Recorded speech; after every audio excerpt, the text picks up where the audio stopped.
Hey guys, I will show you how to fix keyboard typing wrong characters. So let's fix this issue quickly, and together we are going to use this on-screen keyboard. So I will show you how to open it, and then using this on-screen keyboard we will fix our issue.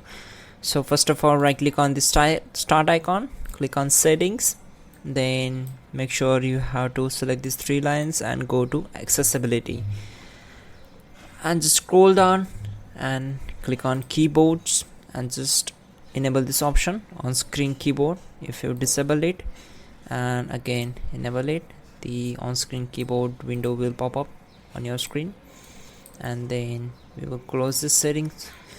Now just go to search bar and type your device manager, and from the search results click here to open it.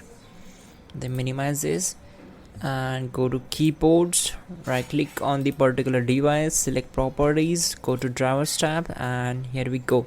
We are going to update the drivers. For that, select the first option and the best drivers will be installed automatically. Once done, just close this window.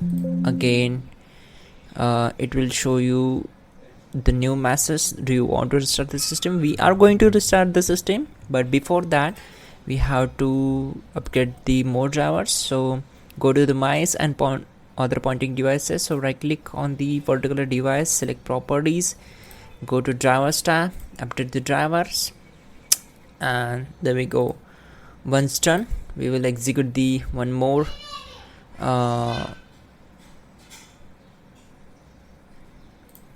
and that's it guys. We are going to restart the system. Before that, you can also check out the pin command to fix this issue quickly and effectively. So make sure you have to check out the pin command, and don't forget to like the video and please do subscribe the channel.